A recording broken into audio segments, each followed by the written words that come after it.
And welcome back. I'm Robert Connett. Good evening, everyone. And this is NewsLink Indiana Sports. The Ball State women's volleyball team preparing for their first conference match tomorrow night when they host the Toledo Rockets. The Cardinals are currently holding on to a 17 home game winning streak, which is 6th best in the nation.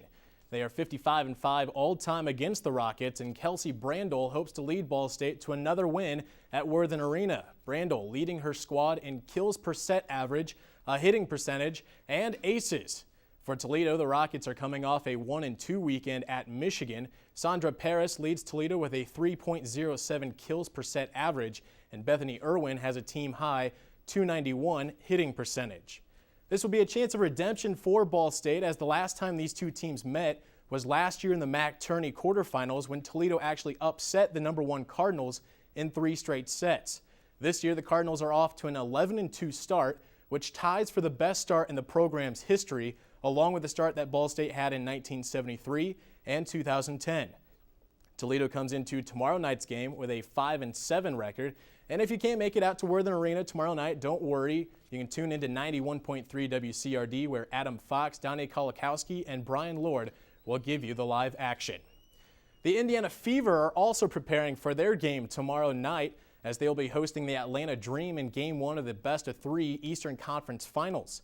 The Fever advanced to the conference finals after defeating the New York Liberty 2-1 in the best-of-3 semifinals. Atlanta beat the Connecticut Sun 2-0. This should be a classic matchup, as Indiana has the #1 defense in the Eastern Conference, allowing 74 points per game. Atlanta has #1 offense in the conference, averaging 82.5 points per game. Game 1 of the series is tomorrow night at 7 p.m. at Conseco Fieldhouse.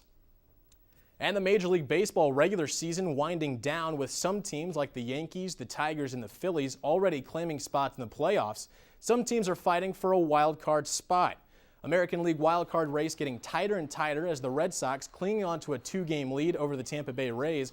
Last night, at the top of the 8th, Jonathan Papelbon giving up a 2 RBI double, which allows the Orioles to retake a 6-5 lead, and the Baltimore Orioles will go on to win that game 7-5. Also last night at Yankee Stadium, the Rays lost to the Yankees by 5. So with both teams losing, it kept the deficit at 2 between the Red Sox and the Rays. Both teams have 7 games remaining, which means it's still up for grabs.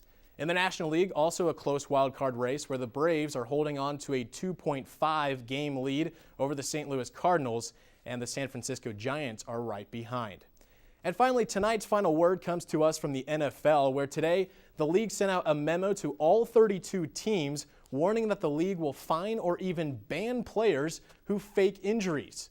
Now, this most likely coming after Monday night's football game between St. Louis and the New York Giants. Take a look at this. In the first quarter, Rams about to score in their own red zone when all of a sudden Giants defenseman falls to the ground and acting like he has a cramp. It stops St. Louis's no huddle play and the game itself. And Sam Bradford said after the game that he heard one of the defensive players actually yelling, "Someone go down, someone go down," end quote. Many players have admitted to doing this tactic all of their life, but the NFL is finally cracking down on the issue. Thank you, Robert.